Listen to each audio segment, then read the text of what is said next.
Hey, what's going on, everybody? It's your boy Ant G. It's Ty Powers. We want next. That's right, we want next. Hey, this is our start of our show. We're just gonna get it in for various topics all over the world. That's right. Local, national. Hey, we're just gonna talk about it all from our perspective, man. From our perspective. You know, everybody think a little bit differently, man, but we just gonna give y'all just, man, whatever we feel like talking about, honestly, at the end of the day.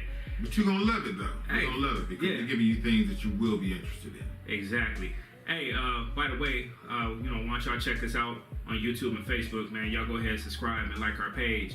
And, feel free to give us some feedback. Right now, man, we're going to take a little break real quick. So we'll holler at you in a second. Be right back. What you're giving, that's how we live it. Don't be mad at the system, it's simply how we've existed. I hear a lot of people talking like they politicians and choose to be an accountant because it's safe in a business. Not because they want to do it, just because they heard it pays and who the fuck. All right, we back. So, hey, we got some interesting subjects we're going to talk to you about today. Well, I tell you.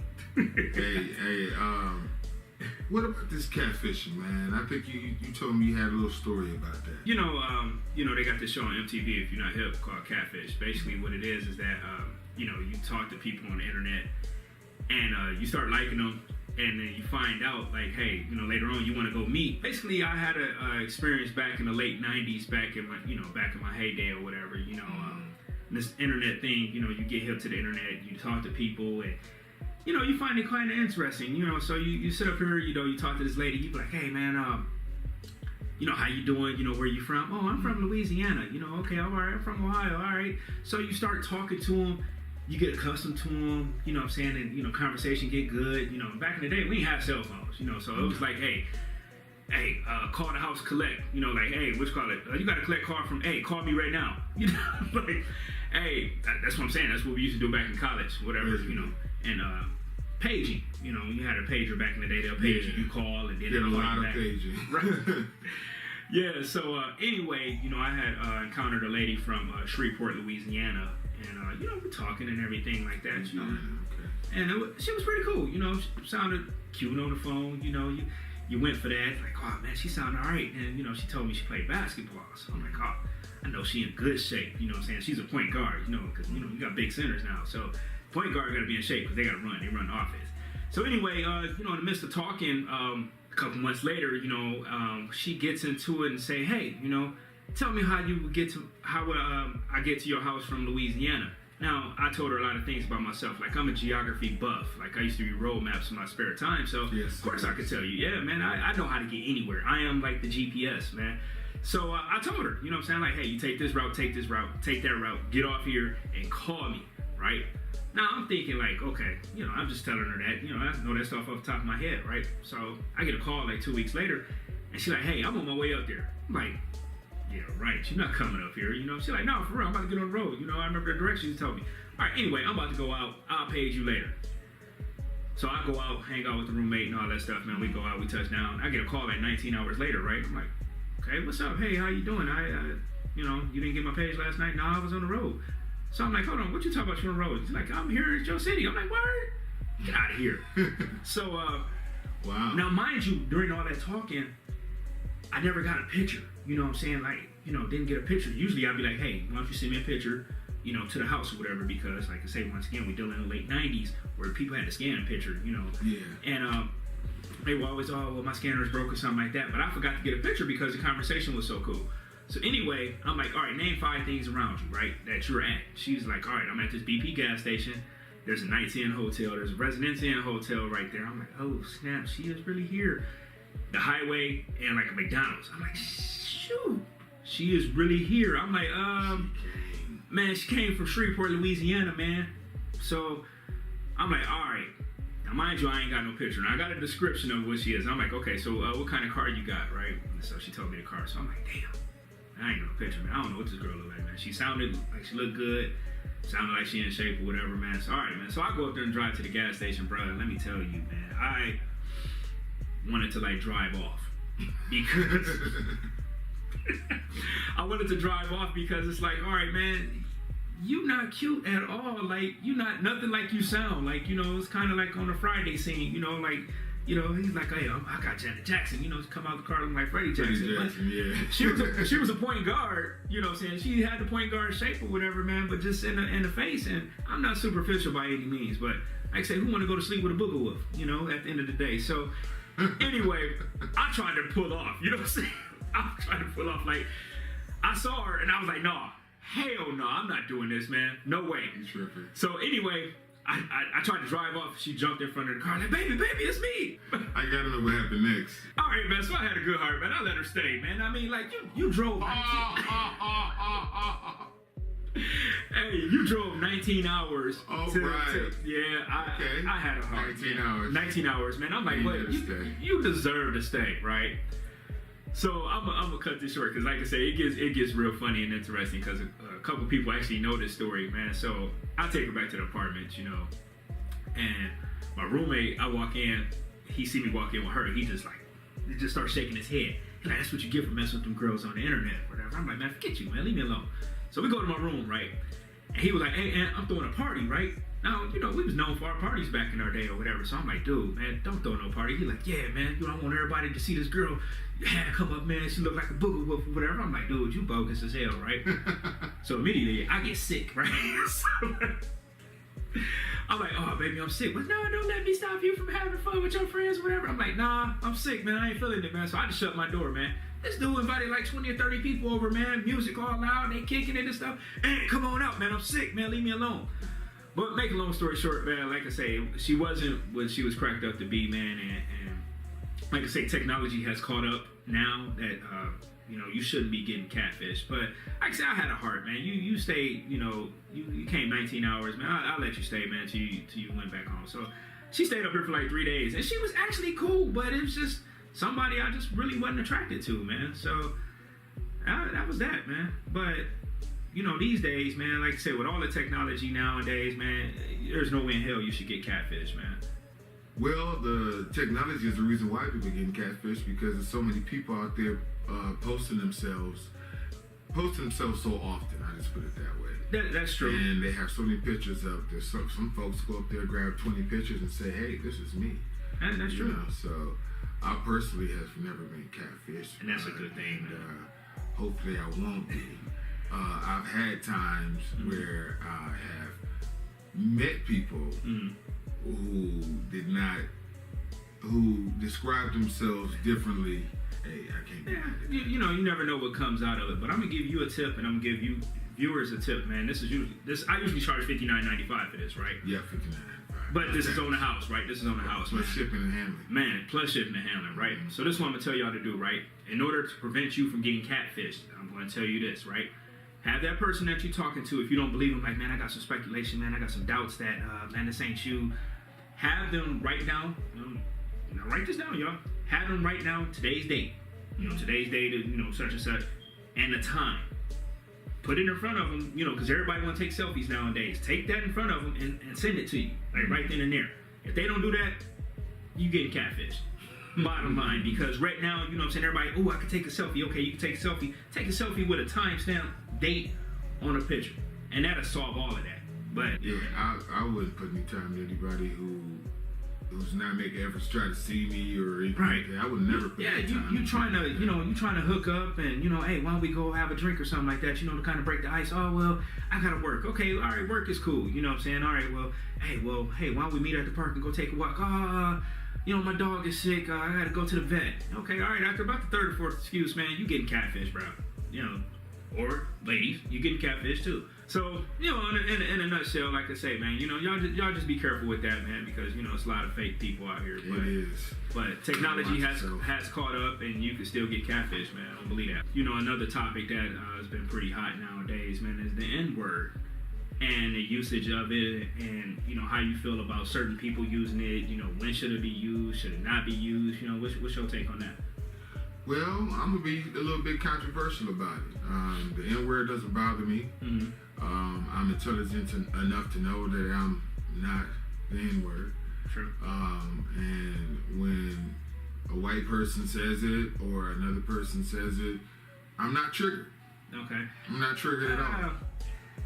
You know, there's, like I said, it's a real fine, catchy line between that. You know, like, there's boundaries that could be set, you know, like, all right, man, don't say it just out of retrospect or whatever, man. But like, you know, we still use it, you know, at times, you know what I'm saying? I'm guilty of it, you know, I kind of cut down a little bit, but I'm guilty of using the N-word here and there, you know, maybe sometimes at my workplace or just in general, you know, you with your fellas, whatever, oh, what up, dude, what up, man, what up, you know, I ain't gonna say it now, you know, we're on camera, but, you know, just those type of things, but it's a real touchy issue. I say use it at your own risk, man. You agree with that? Basically, yeah. I mean, to me, if white folks want to use the N-word, by all means, but you will do it at your own risk. See, I'm the type of person that doesn't trigger me, doesn't bother me. I just look at you like you're stupid. Right. But for other people, you have to realize some people are not their ancestors anymore. You know what I mean? Like, this is a new day and age, and you know, the country's very sensitive right now, and you know, it's real touchy. You know what I mean? Like, you use that at the wrong spot, and somebody might go in your mouth. You know what I mean? But I get what you're saying, because like, you know, we kind of use it a lot. All our rappers use it. I mean, you hear it everywhere. You know, and like I say, you know, with First Amendment rights, you know, the freedom of speech. But like I say, you know, proceed with caution, because everybody may not react the same. He says, okay, all right, cool, use it. I'm gonna look at you like you stupid. Depending on how I feel, I might punch you in the mouth. You know what I mean? Because I feel like, all right, that's still a term of negativity, you know, and it's historic, and it kind of needs to be dropped. But then on the flip side of it, if I'm using it, you know what I'm saying, why you can't use it, you know? So that's what I'm saying. It's free speech. It's free speech. It's free speech. Just like I could say something negative about a white person, and they could say something negative about us. But the thing is, how do you take it? Do words hurt, you know, or sticks and stones break your bones, but words never hurt? You got to figure that out. And I had to learn really early as a kid not to be triggered by these things, and I learned in elementary school. And then, like I say, there's a flip side of it, you know, like, you know, the word is ignorant itself, don't get me wrong, or whatnot. But then someone says it, you know, a white person may say the N-word, you know, black person or black dude get offended, you know, punches the white person in the mouth or something like that. But then somebody step on his Jordans, you know, a brother step on his Jordans, and he ready to fight him. Like, exactly. Bro, I just made a mistake by stepping on your shoes, but then, okay, all right, or you don't take action over here, but you want to take action on me. I don't get that, man. But like I say, as you said, and like I said, I agree with you, man. You know, feel free to say it, but just proceed with caution, because, like I say, he may react different. I may react different, man. So, yeah. So what do I think? How would you react if you heard someone use the N-word towards you? What is it that you would do? Put it in the comments. Hey, you know, what's funny about that? Like, what if they rapping? Like, what if they rapping an NWA song or something like that? And, you know, it says it. Do they bleep it out, or do they rap what they say because that's what they say? I mean, you know, everybody pretty much memorizes rap music or whatever to a point.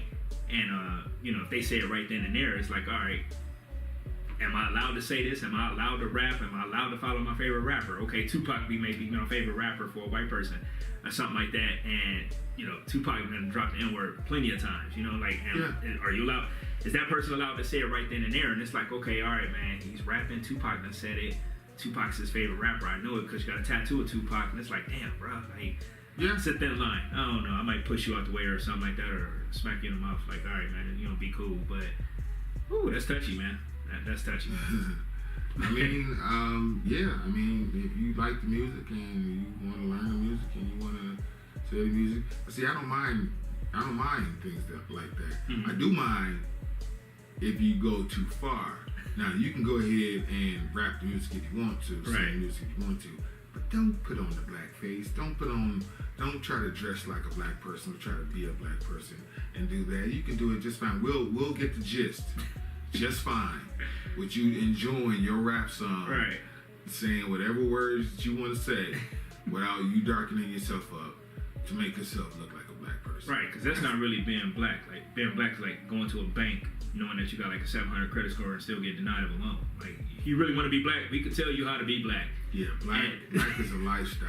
Right, yeah, that ain't something you just want to paint on your face. Oh, I'm a black guy today. Nah, man, go get stopped by the cops.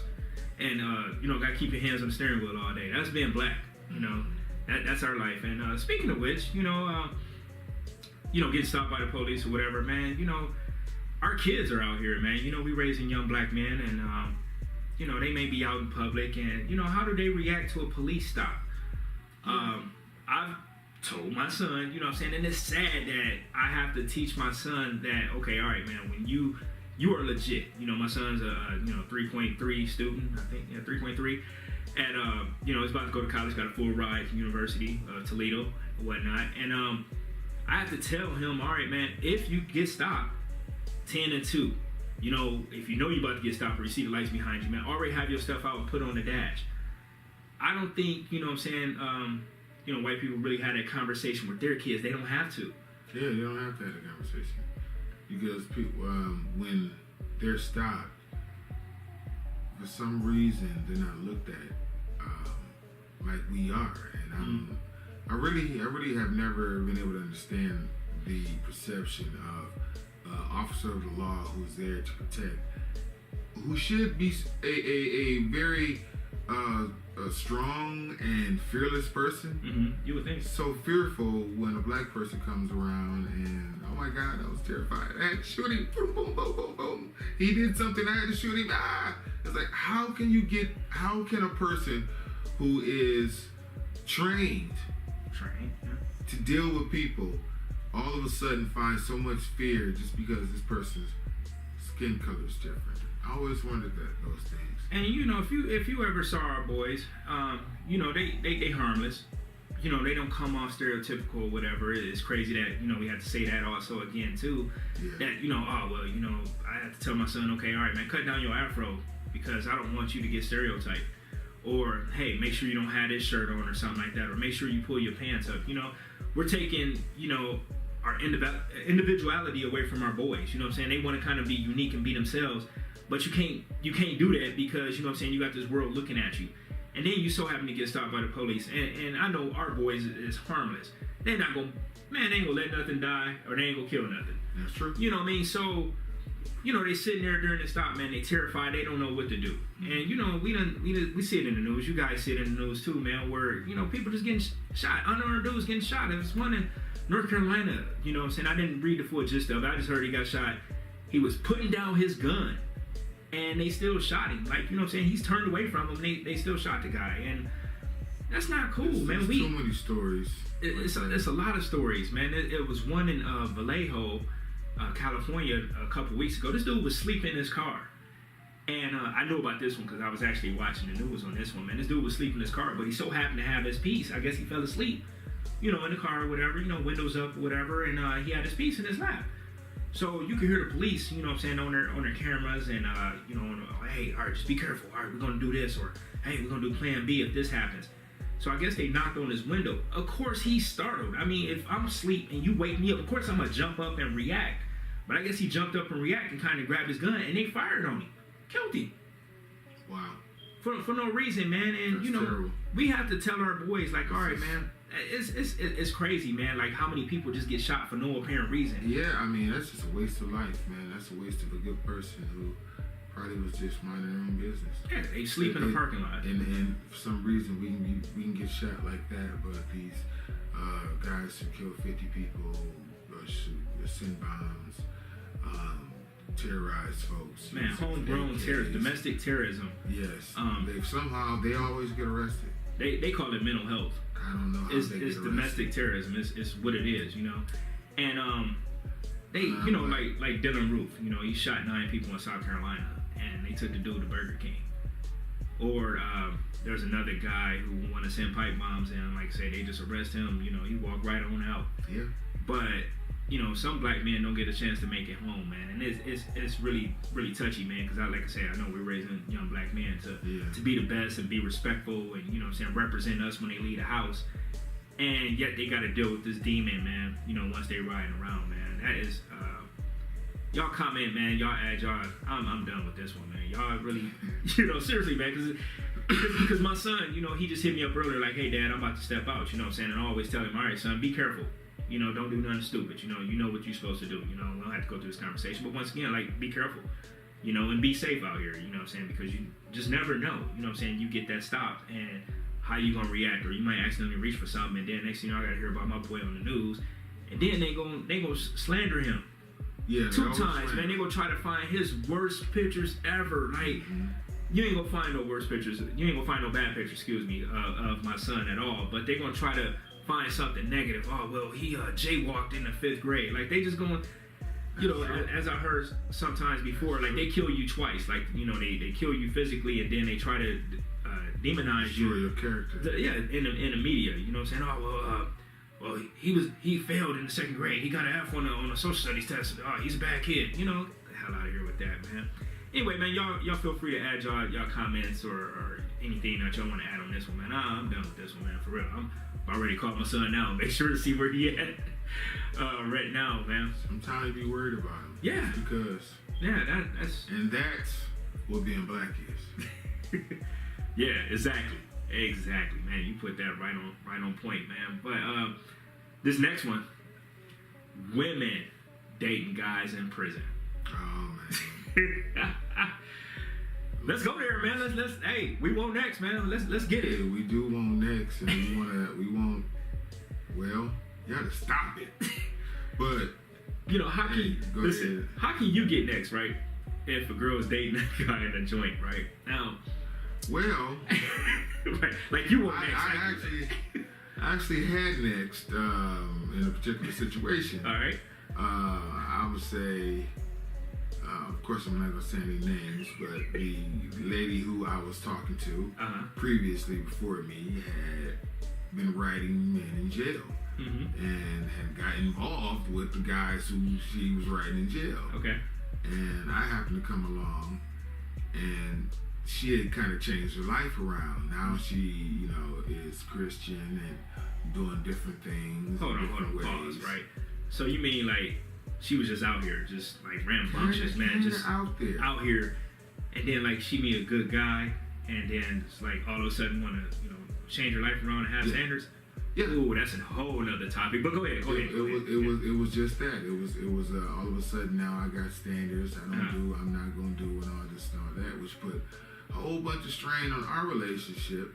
But I'm like, man, you can date a dude you never met before in jail, and then you get with a guy who's actually taking care of you, and you want to put him through the ringer. Right. Like, you know, I did a lot of changing when I was with her, but it was like every time you change, now you got to change something else. I remember that. You stop doing this.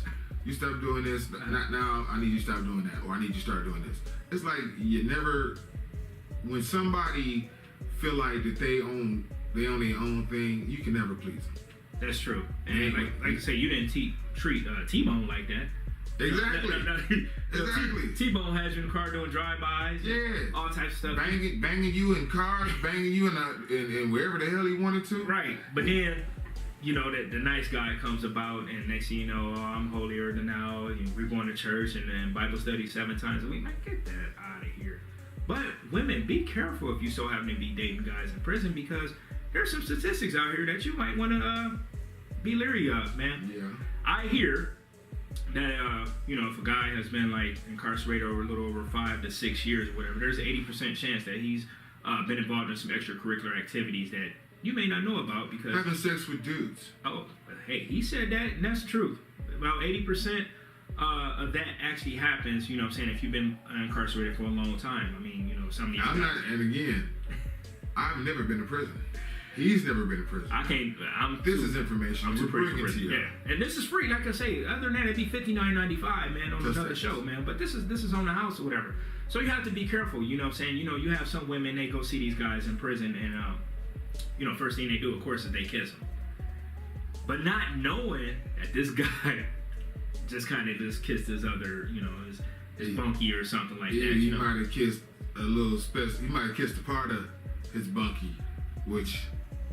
Yeah, ladies, be careful, man. There's a lot of free guys out here that are probably willing to take a chance with you and stuff like that, man. But you limit your chances. Now, I get this loyalty thing. I get that. I understand. You know, oh, well, he was in my corner. Oh, he looked out for me. But okay, all right, man. As I've been told, man, you know what I'm saying, the judge broke us up. You know, like if I get locked up, man, I really, especially like if it's my fault and I put my family in danger, I wouldn't expect my wife to, you know, be loyal to me, especially like if I did something bogus, you know, like now if I was protecting the family or something like that, that's different. But if I'm out here just doing dirt, and my wife had told me numerous times, like, all right, man, you need to stop that. Okay, I'm still doing it, and I get myself locked up, then okay, the judge broke us up. As soon as the judge sentenced me, all right, man, we through. You know, I don't blame her if she left and moved on. You know what I mean? You know, you got cats doing like triple life, man. That I hear. You got cats doing like triple life, ain't never going home. Like the world had to blow up twice and come back again before they actually think about letting you go. Got these loyal women, man. They drive from all over the place to come see them, and you know, you bring in your kids, not his kids, your kids, to meet this guy that's locked up that's never going home. You know, whatever game they spitting, maybe I need to pay them $59.95 to get the game that they have, man. Because that's it must be something. It has to be, man. I admit it. I never been to jail, but I did have a stranger look me up one time. One time, I this is a whole nother story about why I was in the hospital, but I was in the hospital. All right. And this is about to sound real ignorant. This story, the reason why I was in the hospital had made it to the newspapers. All right. And to the news. And this person that saw it on the news and looked me up in the hospital. Okay, this person came to the hospital. Literally telling me, front desk, I saw your show. I mean, I saw your story, and I thought you were cute, and I wanted to meet you, and this, that, and the other. And the person would come to the hospital to talk to me. And at first, it was kind of weird but cool because I didn't expect anybody. I wasn't in my own city either, so it was kind of cool. And right. Then I asked the person just to see if they would do it, to buy me some cigarettes. He brought me 2 packs of cigarettes. Smuggling in contraband in the hospital. Smuggling contraband in the hospital. All right. And then wanted to have sex in my hospital bed. Now, this wasn't a 1-room bed. This was a 2-room bed with someone else across the room. Man. She didn't give a hot damn. I did. I didn't know this chick. I am not having sex with you. Man, I'm sorry, I don't know you. No, hell's no. Hell's no. Not somebody who just sees somebody in the paper and pop up and start buying them shit. No. Man, it lets me know you got some issues. You'll be highly surprised, man. I don't know if you remember Scott Peterson.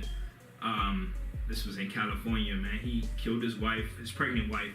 I guess he threw her in a Pacific Ocean or something like that. And they found him guilty. He's doing life without parole. Life without parole means you're never going home. They don't even have any paperwork on you. You're gonna die in prison. Dude got a fan club.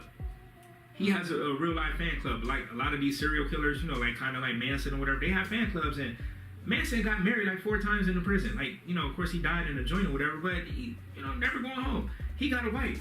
You know, a lot of these dudes, oh, well, that's her fault that you killed her and she drove you to that. I'm sorry, I'll be here for you. Like, seriously? Yeah. I don't know. Like I said, I'm not trying to be judgmental or whatever, man. Do what y'all want to do. But, you know, like I said. No, don't do that. Don't do that. That's just stupid. You might be missing out on the... If they're in prison, they're in prison for a reason. And if they're going to get out, okay, then have a relationship with them. Okay. If they ain't getting out, then you ain't getting in. So just leave it be. All right. Yeah. I mean, there's a lot of free guys out there that you might be passing up for this dude that might be messing with other dudes in the joint too. So, right. You know, just be careful with that, man. That's right. Man, let's go ahead and wrap this up for the day, man. You know, it's been real. Hey, man, I hope y'all like the show. For real, make sure y'all like it, subscribe to us, man. And, hey, like I said, we're just going to continue to get it in, man. That's right. We're going to say it one more time. If you like or you're interested in what we're talking about and you want to go ahead and put it in the comments, go ahead and put it in the comments. Let us know what you think, how you, you know, what else can we talk about that would be interesting to you. I'm still tripping I'm still tripping about the hospital bed. I'm sorry. Let us know what you want to hear, and we will respond to you. Thank you so much for watching us, our silly selves. We want you to laugh with us, enjoy yourself, enjoy your day, be blessed. Hey, this is We Want Next, man, with Aunt G and Ty Powers. Man, we catch y'all next time. All right, y'all. Deuces. Peace. Given, that's how we live it. Don't be mad at the system, it's simply how we've existed. I hear a lot of people talking like they politicians.